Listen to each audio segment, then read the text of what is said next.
Inclinons nos têtes, nous allons dire un mot de prière au Seigneur.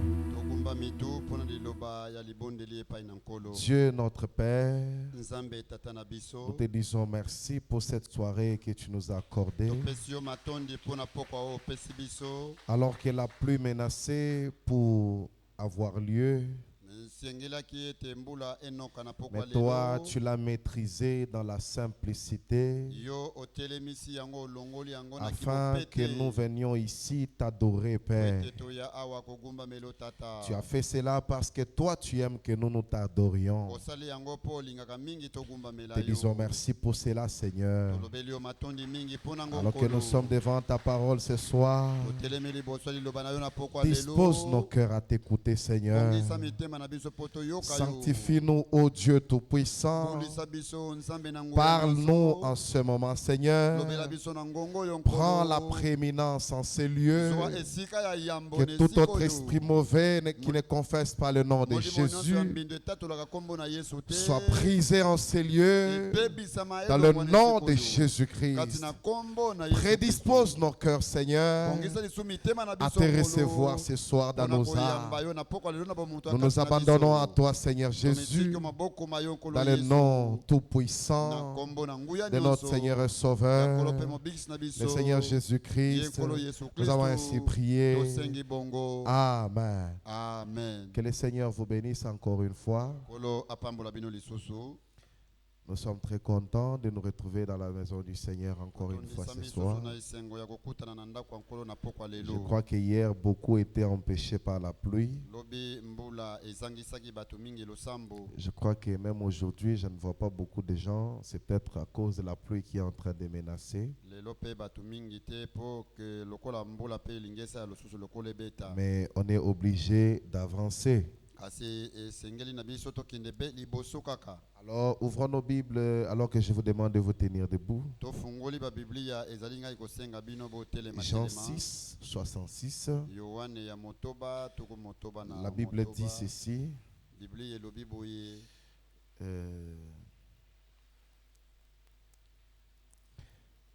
La Bible dit: dès ce moment, plusieurs de ses disciples se retirèrent et ils n'allaient plus avec lui.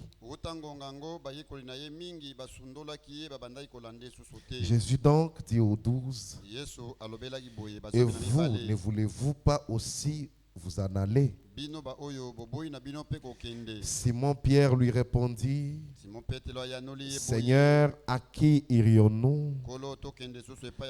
Tu as les paroles de la vie éternelle. Amen. Amen. Que le Seigneur ajoute les bénédictions à la lecture de sa parole. On peut se mettre. Nous avions commencé à parler sur les 7 raisons pour lesquelles nous devons aller à Jésus.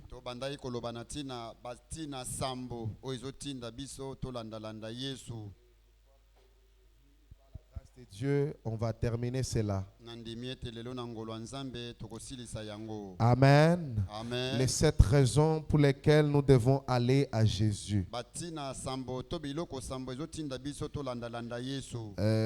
Nous avions eu à exploiter déjà 6 raisons.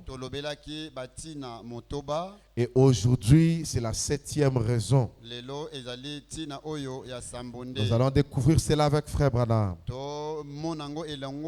La prédication à qui irions-nous? 6 juin 60, au paragraphe 44, Frère Branham dit, 7e, et enfin, je peux dire ceci, il est l'unique enlèvement. Frère Branham dit, c'est vrai. Est-ce que vous croyez que c'est vrai aussi? Jésus est l'unique enlèvement. Vous n'allez trouver d'enlèvement nulle part ailleurs qu'en Jésus. Et Frère Branham nous dit qu'il est l'unique enlèvement. Amen. Amen. Il dit c'est vrai. Il est l'unique par lequel vous pouvez pourrait être enlevé. Si jamais il y a eu un enlèvement, si jamais il y aura un enlèvement, il n'y a que par lui et lui seul que vous serez enlevés. Je vais parler cela d'une manière évangélique. Il est l'unique par lequel vous pourrez être enlevé. Madame revient dans la Bible. Il dit Dieu ramènera ceux qui sont en Christ avec lui lorsqu'il reviendra.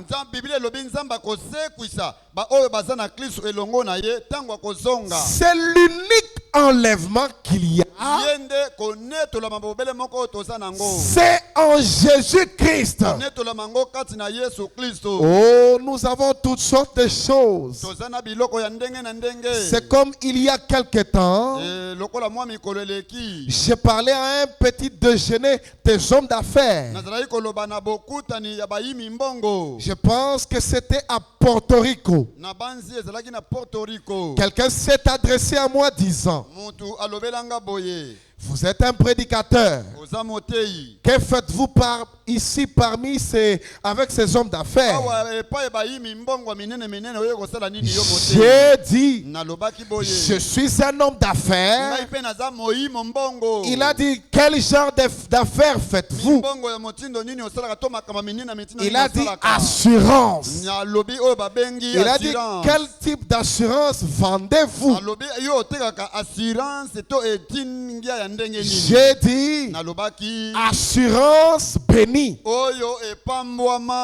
Assurance vie.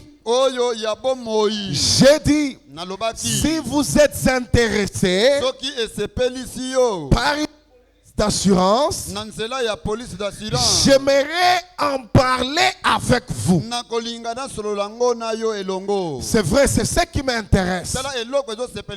L'homme était un peu stupéfait. Il pensait que Frère Branham c'était juste un prédicateur. Mais curieusement, Frère Branham lui dit, je suis un homme d'affaires. Il lui a dit, quel genre d'affaires faites-vous? Il dit, je vends l'assurance. Il dit, quel genre d'assurance? Il dit, l'assurance vie. J'aimerais ainsi vous parler. Un jour, un ami à moi, Wilmer Sinder, un très bon copain. Nous avons été des copains. Il vend l'assurance Prudence Vie. Il est venu chez moi et a dit, Billy, j'aimerais te parler d'une police d'assurance. Et j'ai dit, oh, j'ai l'assurance. Il a dit, oh, excusez-moi. Il a dit, je ne le savais pas, Billy. Il a dit, je pensais avoir entendu ta femme dire que tu n'en avais aucune. Oh, ai-je dit, j'en ai. Ma femme m'a regardé comme pour dire, que lui est-il arrivé? Elle a dit, elle m'a regardé, elle a dit, Billy, j'ai dit, eh bien, assurément chérie, j'ai l'assurance. Je n'avais pas dit police d'assurance. Insurance en anglais. J'avais dit assurance. J'ai dit j'ai l'assurance. Et Wilmer m'a dit, il a dit, quelle assurance as-tu, Billy? J'ai dit assurance bénie. Jésus est mien. Oh, que quel avant-goût de la gloire divine. Je suis héritier du salut. Je suis racheté par Dieu, né de son esprit, lavé dans son sang. Oh, a-t-il dit Billy? C'est bien beau. J'apprécie ça. J'ai dit, j'ai un frère prédicateur. J'ai un frère prédicateur. Connais-tu Award? J'ai dit oui. Il a dit, mais Billy, cela ne t'amènera pas là au cimetière. Vous savez, aux États-Unis, en ces temps-là, je ne sais pas si ça continue jusqu'à aujourd'hui. Dès que vous mourrez, si vous aviez l'assurance, prudence vie, cette assurance-là viendra et s'occupera de tous les obsèques. Cette assurance va vous enterrer à un endroit digne de votre rang. C'est ainsi que cet homme est en train d'exhorter à Frère Branham. Tu dois payer cette assurance prudence vie. Frère Branham de l'autre côté lui dit, moi aussi j'ai l'assurance vie. Plutôt c'est toi qui dois payer mon assurance. Jésus-Christ est mien. J'ai le Saint-Esprit. C'est ça l'assurance que moi j'ai, Branham. Alors il lui dit, Branham, c'est bien ce que tu racontes là. Mais ton assurance là ne va pas te trouver un tombeau dans ce cimetière. Ne va pas faire tes obsèques. Frère Branham lui a dit, j'ai dit, je le sais, mais cela m'en fera sortir. Je ne me préoccupe pas d'y aller. Moi, Branham, je ne me préoccupe pas de comment je serai enterré, mais je me préoccupe de comment je sortirai de la tombe. Oh, loué soit le Seigneur. Frère Branham dit, j'ai dit, je le sais, mais cela m'en fera sortir. Il a dit, mais Billy, cela t'amènera pas là au cimetière. J'ai dit, mais cela m'en fera sortir. Je ne me préoccupe pas comment y aller. Je ne suis pas du tout intéressé à y aller. Ce que je veux savoir, c'est comment en sortir. C'est ça Christ et cette unique assurance. Oui, oui. Nous payons trop à l'entrepreneur qui nous a ensevelis. Pensons un peu de temps en temps à l'entrepreneur qu'il nous enlève. Nous allons penser comment on va nous enterrer,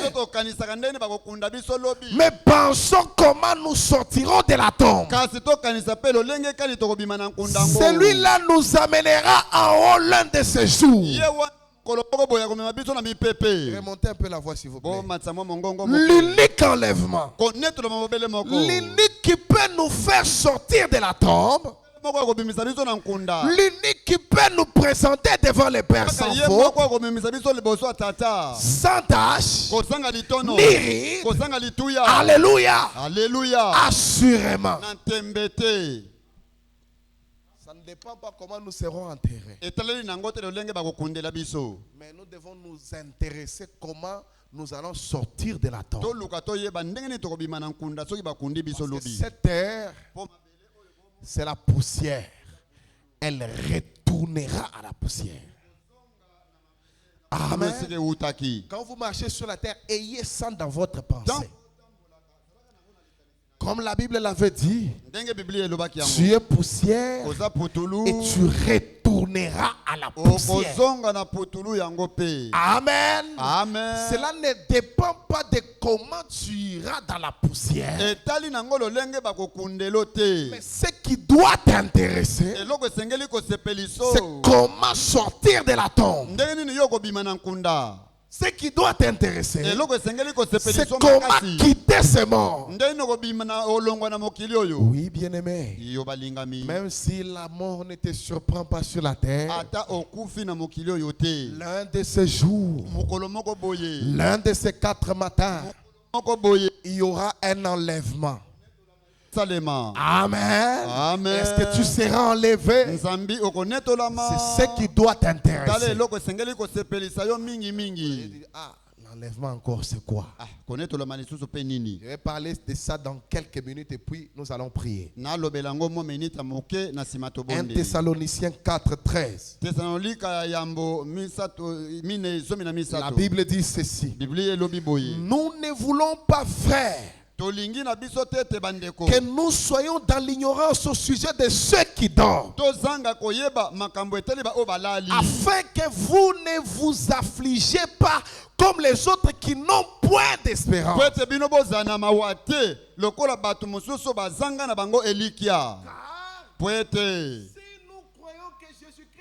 Mort et qu'il est ressuscité, croyons aussi que Dieu ramènera par Jésus-Christ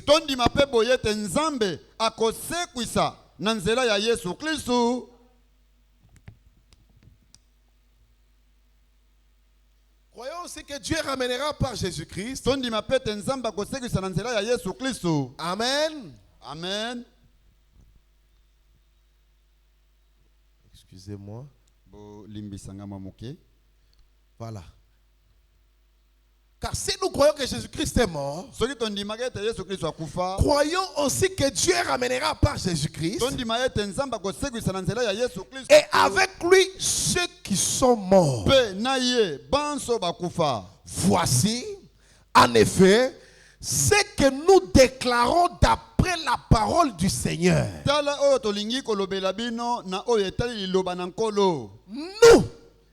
Nous ne dévancerons pas, nous les vivants, restez pour l'avènement du Seigneur.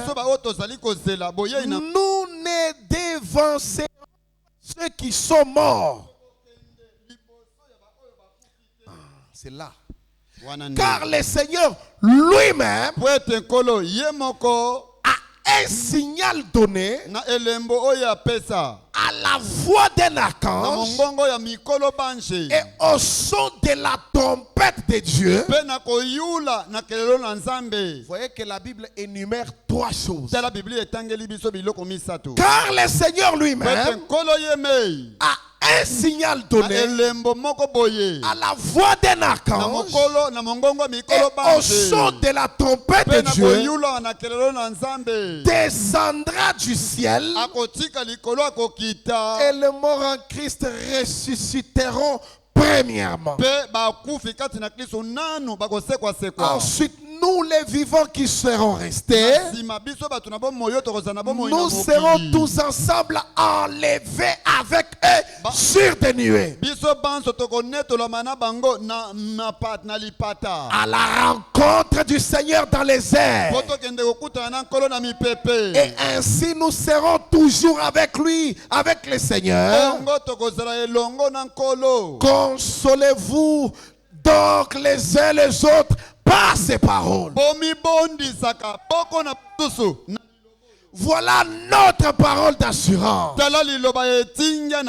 Voilà les paroles avec lesquelles nous devons nous consoler les uns les autres.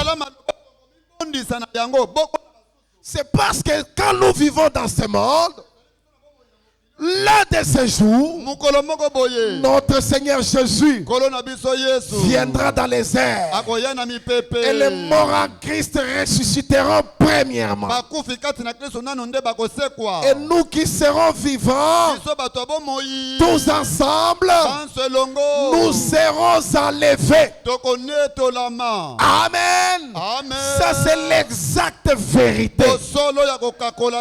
Vous pouvez tout nous arracher. Mais cette assurance bénie d'enlèvement, c'est une révélation de Dieu qui nous a été accordée. Et rien dans ce monde, même la mort, même les souffrances, ne peuvent pas nous enlever cela. L'enlèvement. L'espoir de l'épouse. Amen. Amen. Cet événement aura lieu l'un de ces jours. Je ne sais pas. Je ne sais pas. Mais le Seigneur le sait. Comme Apocalypse 16, 15 dit, voici je viens comme un voleur. Heureux celui qui veille et qui garde ses vêtements afin qu'il ne marche pas nu et qu'on ne voit pas sa honte. Amen. Voici moi l'Éternel, je viens comme un voleur. Heureux celui qui veille, celui qui veille sur sa robe. Amen. C'est lui qui veille sur sa robe, parce que c'est l'unique habit déclaré pour être enlevé. Loué soit le Seigneur. Dans la prédication, l'enlèvement, écoutez ça, frère madame dit. Amen. Il explique cette écriture de 1 Thessaloniciens. Au paragraphe 130. 3 choses arrivent avant que Jésus apparaisse.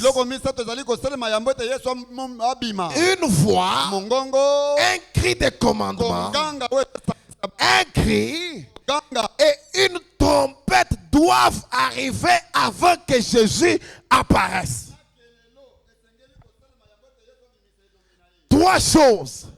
Retenons très bien cela à l'esprit. Un cri de commandement. La deuxième des choses, une trompette qui doit arriver avant que Jésus n'apparaisse. Amen. Non. Premièrement, un cri. Deuxièmement, une trompette. Et troisièmement, amen.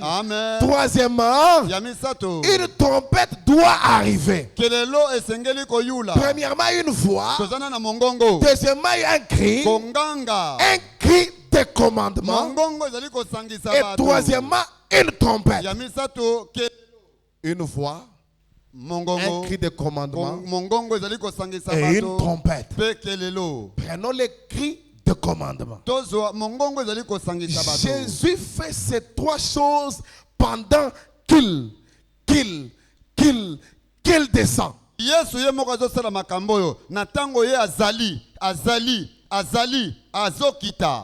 Un cri de commandement. Qu'est-ce qu'un cri de commandement? C'est le message qui est proclamé en premier. Le pain de vie vivant manifestant l'épouse. C'est pourquoi Dieu ne fait rien sans avoir révélé ses secrets à ses serviteurs. Les pasteurs, c'est ce que la Bible dit. Les bishops, les papes de Rome. Qui ça? Le prophète. Amen. Avant, quand Jésus descend, il descend avec trois choses. La première des choses, c'est le cri de commandement. Le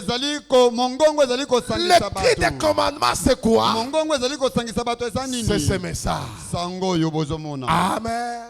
C'est pourquoi quand vous ratez le cri de commandement, vous ne serez pas enlevé. Pour être enlevé, il faut avoir écouté le cri de commandement.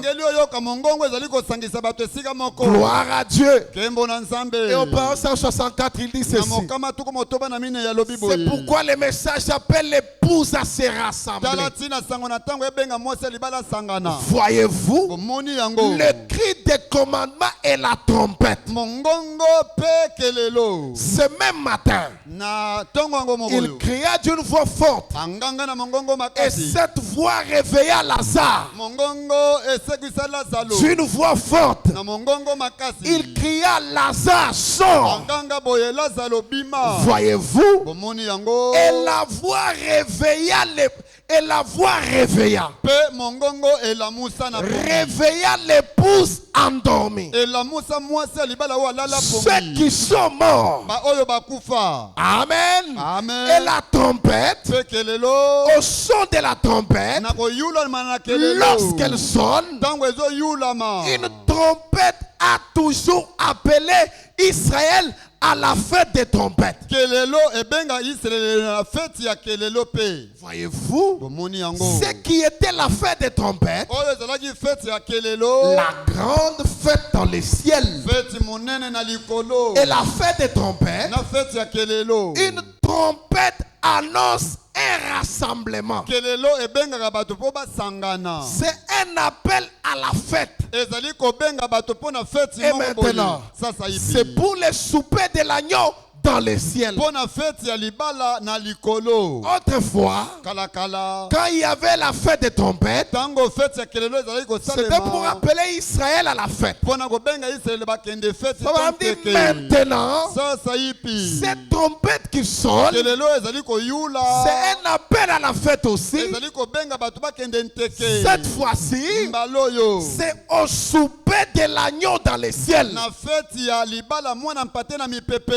Maintenant, observez le rassemblement de l'épouse, la fête des trompettes, le souper des noces.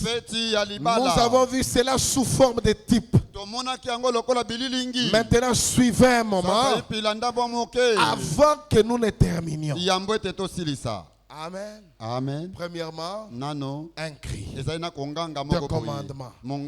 Amen. Amen. Amen. Dans la prédication, l'enlèvement au point 141. Amen. Amen. Je crois que nous comprenons cela. Premièrement, c'est une voix. Deuxièmement, c'est un cri de commandement. Troisièmement, c'est une trompette.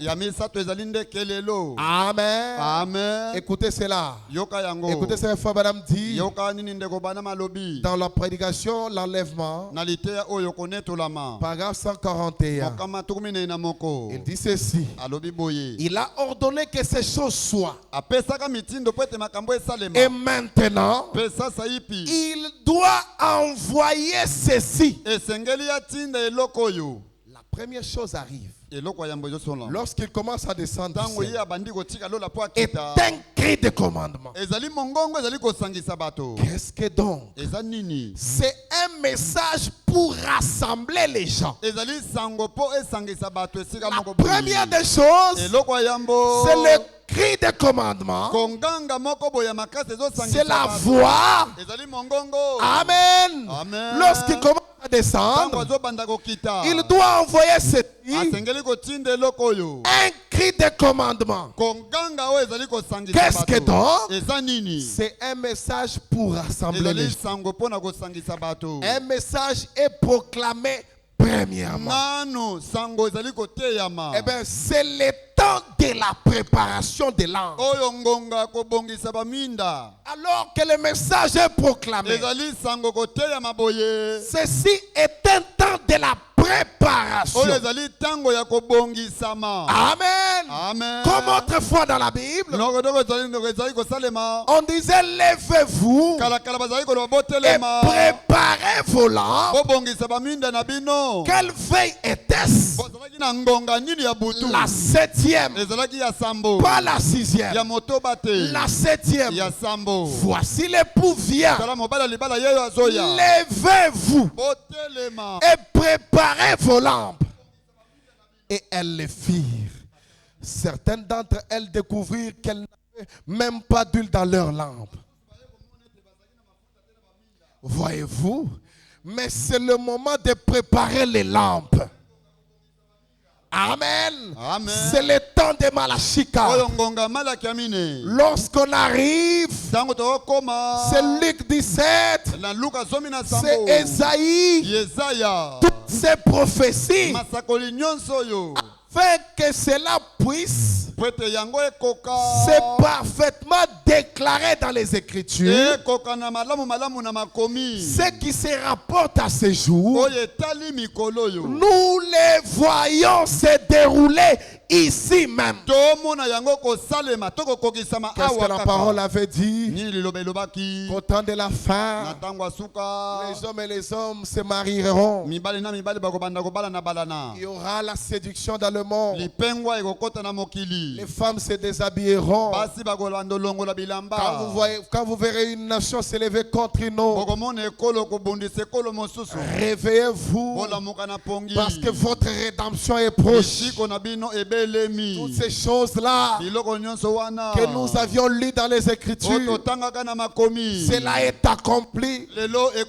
Et Malachie 4 est venu. C'est pour nous dire, c'est le temps de préparation. Préparez-vous. L'époux arrive. Préparez-vous. L'époux arrive. Préparez-vous. Il est plus tard que nous les pensions. Quoi ça? C'est la voix qui proclame les messages. Et la prédication de l'enlèvement, on dit ceci au prince 153. Quelle est la chose suivante? C'était une trompette, une voix, un cri de commandement, une voix et une trompette. La troisième chose est une trompette qui chaque fois lors de la fête des trompettes appelle les gens à la fête. Amen. À chaque moment de la fête des trompettes, quand la trompette était sonnée, cela appelait les gens à la fête. Frère Branham nous dit, il dit, ça sera le souper de l'épouse. Le souper de l'agneau avec l'épouse. Dans les ciels. Voyez. Amen. 154, il dit, la première chose qui arrive, c'est son message qui convoque l'épouse. La chose suivante, c'est la résurrection de l'épouse qui dort. Celle qui mourut dans les autres âges, ils sont enlevés ensemble. Et la trompette, la fait dans les cieux, au ciel, eh bien, c'est ce qui arrive, mes amis. 155. Nous sommes là près maintenant. La seule chose que l'église qui sort doit encore faire, c'est de rester au soleil pour mûrir. La grande moissonneuse qui viendra dans peu de temps, le blé sera brûlé, les tiges, mais le grain sera rassemblé dans le grenier. Voyez, le temps arrive, mes bien-aimés. Parce que comme le Seigneur l'a dit, sa parole s'accomplira. Nous avions compris que quand il descend, il descend avec trois choses. Le cri qui est ce message. La voix qui est la voix de la résurrection des saints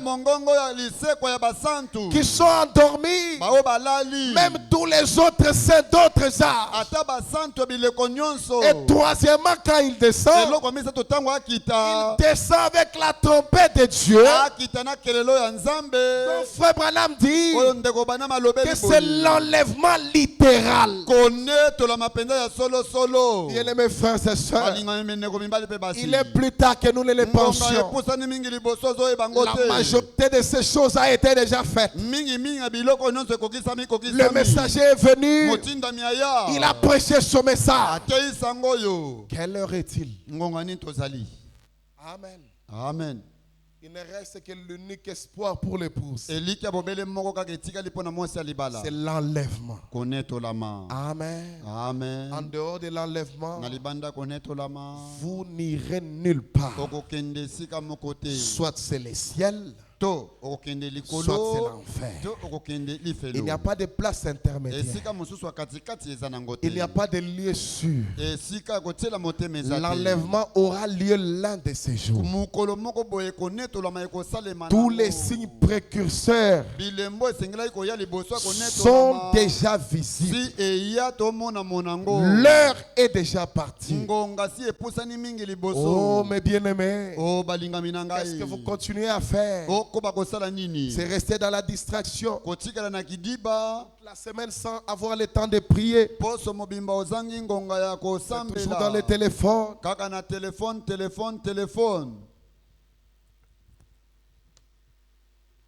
C'est toujours à la télévision. C'est toujours dans les futilités. Alors que votre âme vaut 10 000 mondes.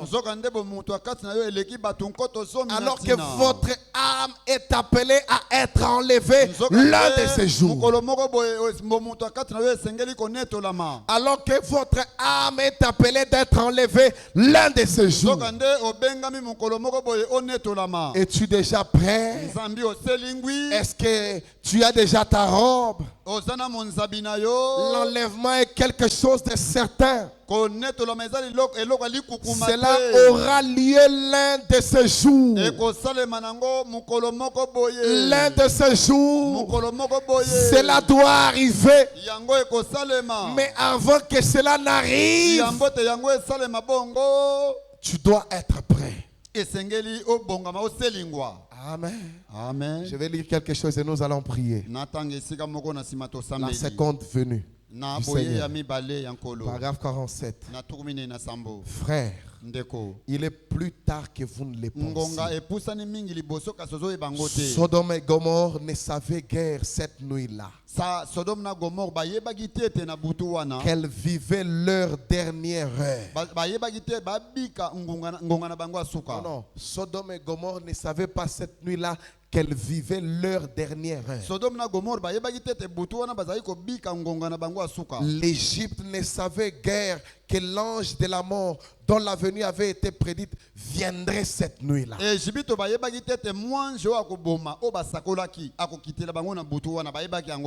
Amen. Amen. Paul Harbor ne savait guère que ces raids auraient lieu. Nous avons été dans la balance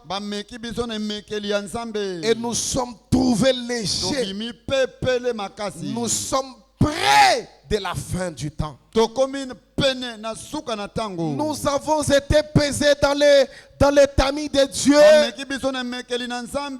et nous avons été trouvés légers. Qu'est-ce que tu continues à faire? Comment continues-tu à te comporter? Amen. Amen. Comme je le disais hier, nous ne sommes pas des êtres éternels quand nous n'avons pas Jésus. Amen. Amen. Il faut qu'un Dieu éternel entre dans nos vies afin que nous soyons des êtres éternels. Ce monde n'est pas chez nous. Ce monde n'est pas éternel. Vous entendez à gauche, à droite des bruits de guerre. Cela est une assurance qu'il est plus tard que nous ne le pensions. L'enlèvement est à la porte. Il est plus tard que nous ne le pensions. Nous ne devrions plus continuer dans la distraction. Nous ne devrions plus continuer dans la médisance. Nous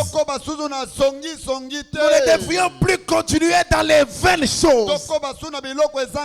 Nous ne devrions plus continuer dans les vaines choses. Nous ne devrions plus continuer dans les péchés. L'enlèvement arrive. Le Père arrive. L'époux est à la porte. Est-ce que tu as l'huile dans ta lampe? Est-ce que ta lampe est remplie d'huile? Tu es une vierge folle ou une vierge sage? Parce qu'il n'y a que les vierges sages qui savaient garder l'huile dans leur lampe. Parce que l'époux devait faire son entrée. Frères et sœurs, il est minuit moins 1. L'époux est à la porte. Quand il en fera son entrée, il faudrait qu'il trouve l'huile dans votre lampe. Est-ce que ce soir, tu as l'huile dans ta lampe? Parce que l'époux est à la porte. Sa venue est imminente. Sa venue est imminente. L'enlèvement est imminent. Tu dois avoir l'huile dans ta lampe.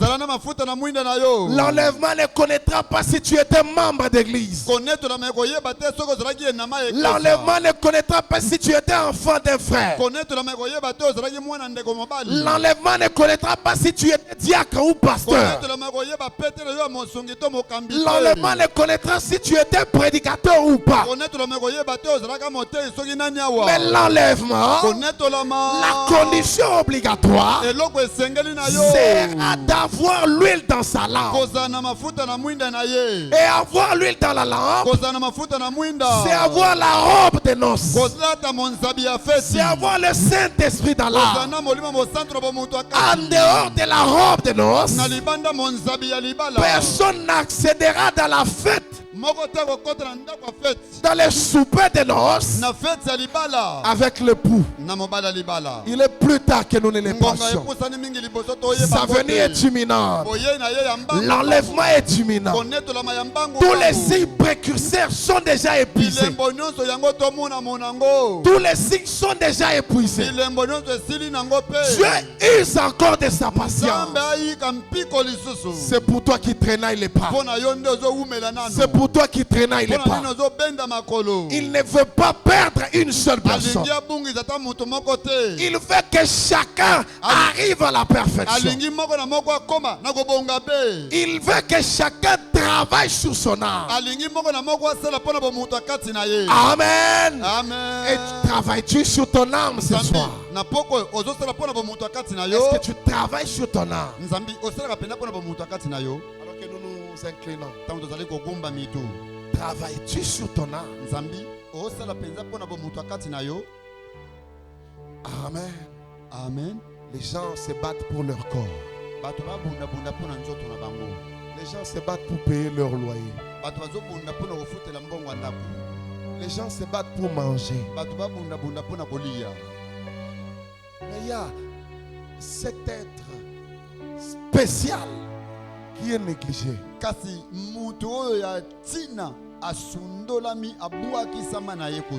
C'est là. Vous Vous allez trouver quelqu'un en bonne santé. Mais son âme est maigrichon. Pourquoi? Il n'y a pas de prière. Il n'y a pas de consécration. Inclinons nos têtes s'il vous plaît. Il n'y a pas de consécration. Il n'y a pas de jeûne. Amen. Amen. Il n'y a pas de jeûne. Il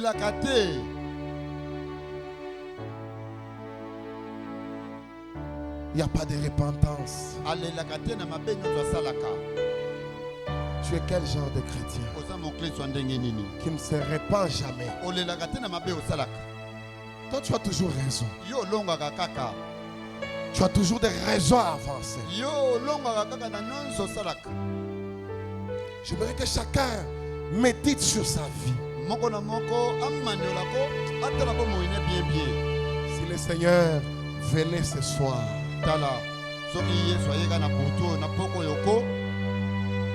avec ce qu'il y a dans ton téléphone là, ce sont des insanités. Avec ce que tu viens de faire, toutes ces choses sales, est-ce que le Seigneur t'enlèvera?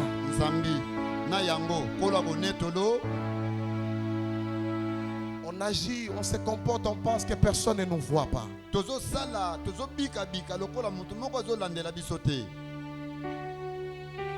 Amen. Amen. Mais il y a un œil qui t'observe.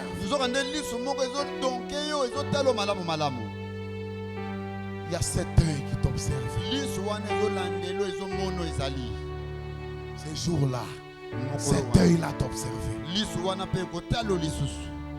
Quand tu t'es prostitué à un endroit caché, cet œil-là t'observe.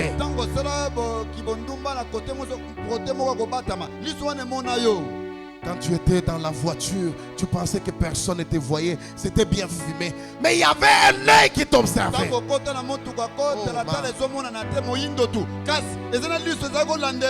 Quand tu driblais tes bien-aimés, tu leur faisais de magouilles, il y avait un œil qui t'observait.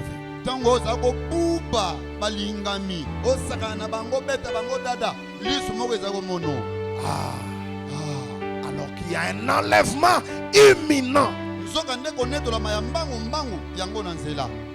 Abraham dit que chacun de nous devrait vivre comme si l'enlèvement devrait avoir lieu aujourd'hui. On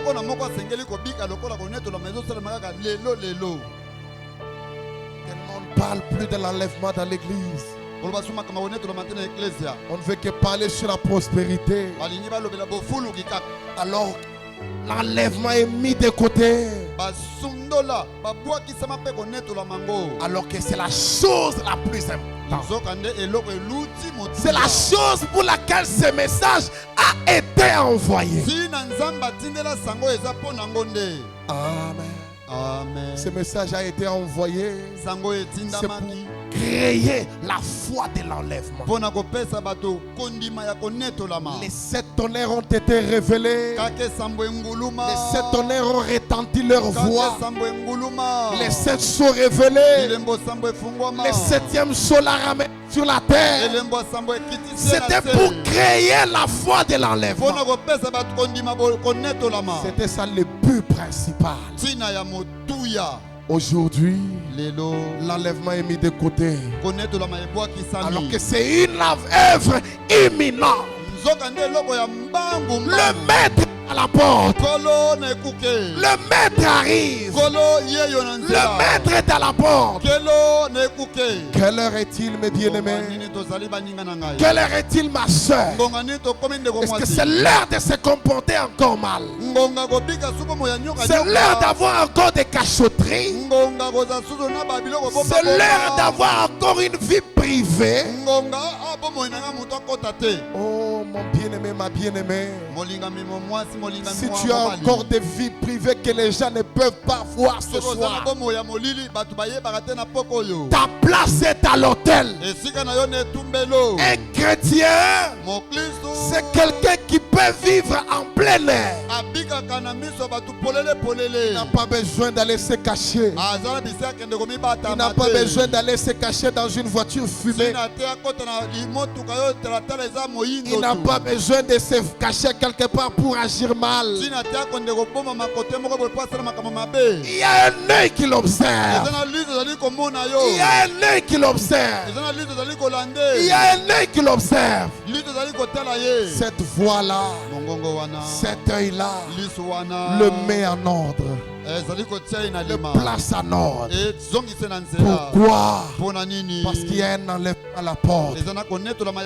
Il doit vivre pour Dieu. Il doit vivre pour Dieu. Il doit vivre pour Dieu. Parce qu'il y a un enlèvement. Il y a un enlèvement qui arrive. Il y a un ciel à gagner et un enfer à éviter. Soit c'est le ciel, soit c'est l'enfer. Il n'y a que deux cas. Examine ta vie ce soir.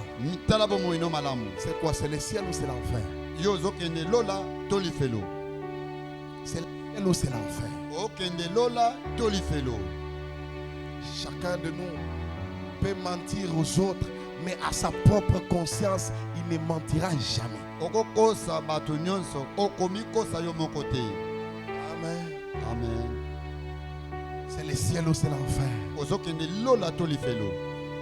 Le Seigneur a encore besoin de toi ce soir. Un jour, il y a eu un homme, un petit enfant qui était égaré. J'aime bien cette histoire. Cet enfant-là, alors qu'il était égaré, c'est peut-être votre cas ce soir. Vous êtes égaré de la présence du Seigneur.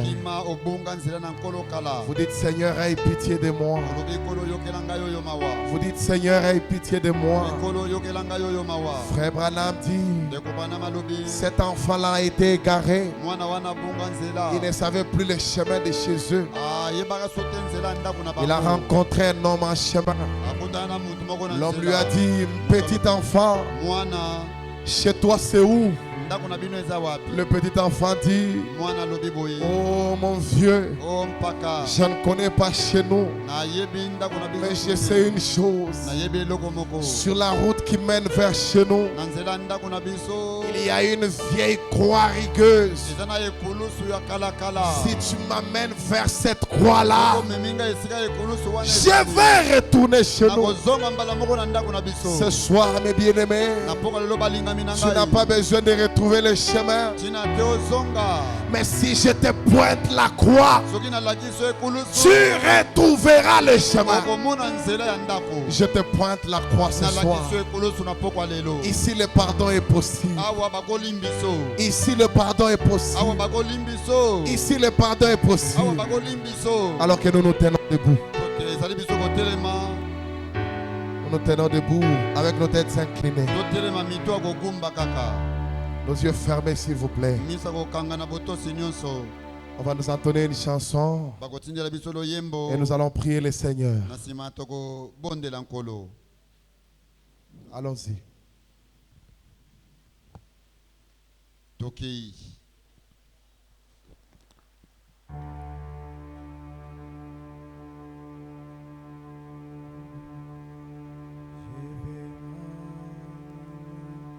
C'est avec moi jusqu'à ce que je dépose les armes. Amen. Je vais m'attacher avec toi et les changements. Oh oui, ainsi j'aimerais, ainsi j'aimerais.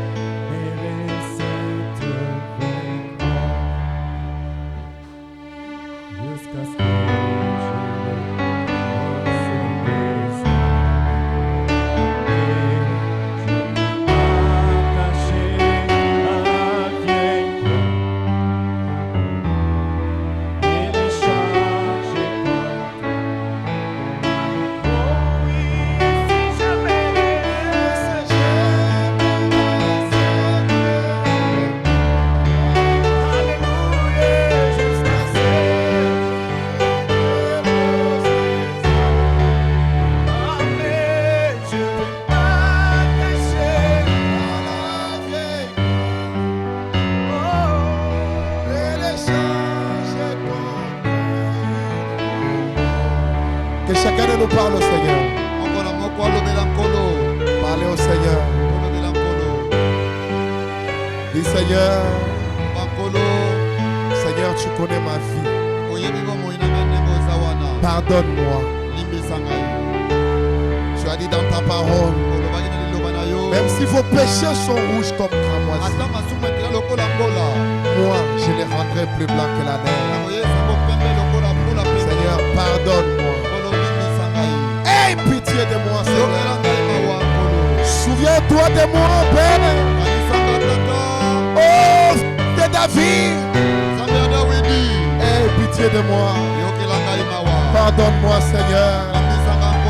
Tu as dit dans ta parole, même si vos péchés sont rouges comme cramoisi, moi je les rendrai plus blancs que la neige. Seigneur, me voici. Je suis ton enfant. Je t'ai égaré. Je suis un enfant prodigue. Je reviens à toi. Fais de moi ce que tu voudras. Pardonne-moi, Seigneur. Purifie-moi, Seigneur. Lave-moi dans ton sang. Souviens-toi de moi. Oh, dans ta miséricorde. Souviens-toi de moi, Seigneur. Parlez au Seigneur. Dites-lui combien vous l'aimez. Dites-lui, Seigneur, je t'aime. Mais je n'arrive pas à vivre ta parole. Dites-lui, Seigneur, je t'aime. Mais je n'arrive pas à vivre ta parole. Aide-moi, Seigneur. Prends ton esprit, Seigneur. Place-les dans mon âme, afin que la vie automatique de ta parole puisse se matérialiser en moi. Oui, Seigneur.